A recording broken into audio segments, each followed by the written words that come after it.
ಯಾವ್ದು ವಿಚಾರ? ಹಾಂ,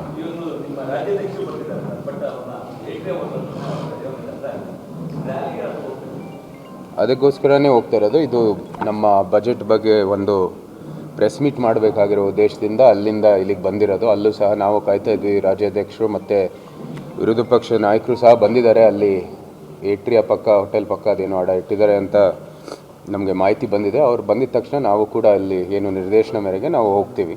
ಆದರೆ ಇಲ್ಲಿ ತಕ್ಷಣವೇ ನಮ್ಮ ಮಂಗಳೂರಲ್ಲಿ ನಿನ್ನೆ ಕಾರ್ಯಕ್ರಮ ಇತ್ತು. ಅದು ಬೆಳಗ್ಗೆ ಮಂಗಳೂರಿಂದ ಹೊರಟು ಇವತ್ತು ಬಂದಿದ್ದೀವಿ. ನೇರ ಇಲ್ಲಿಗೆ ಕಾರ್ಯಕ್ರಮಕ್ಕೆ ಬಂದಿದ್ದೀವಿ. 100ಕ್ಕೆ 100 ಇದ್ದೇ ಇದೆ.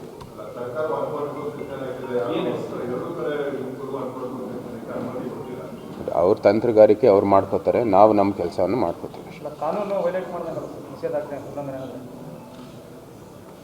ಕಾನೂನು ವೈಲೇಟ್ ಮಾಡಿದ ಮೂಲ ಯಾರು? ಪೊಲೀಸರ ಬಗ್ಗೆ ಅವರ ರಕ್ಷಣೆಗಾಗಿ ಯಾರು ನಿಲ್ಕೋಬೇಕಾಗಿದೆ? ನಾವು ಜವಾಬ್ದಾರಿಯುತ ಒಂದು ವಿರೋಧ ಪಕ್ಷ ಆಗಿ ನಮ್ಮ ಕೆಲಸ ನಾವು ಮಾಡಬೇಕಾಗಿದೆ. ನಮ್ಮ ಕೆಲಸ ನಾವು ಮಾಡಬೇಕು.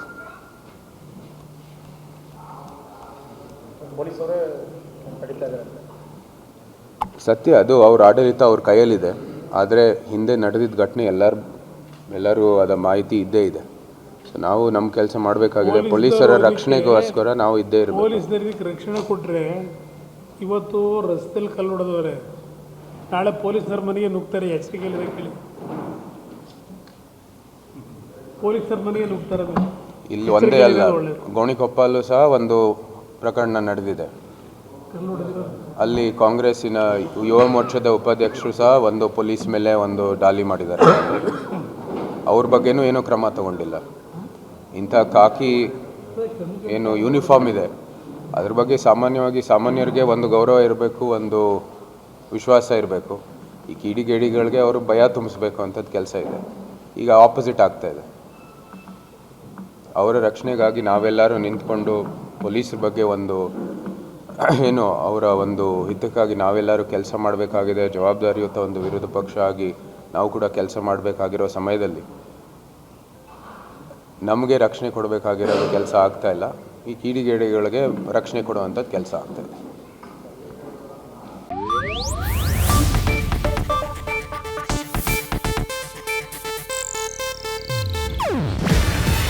ಇದು ಏಷ್ಯಾನೆಟ್ ನ್ಯೂಸ್ ನೆಟ್ವರ್ಕ್ ಪ್ರಸ್ತುತಿ.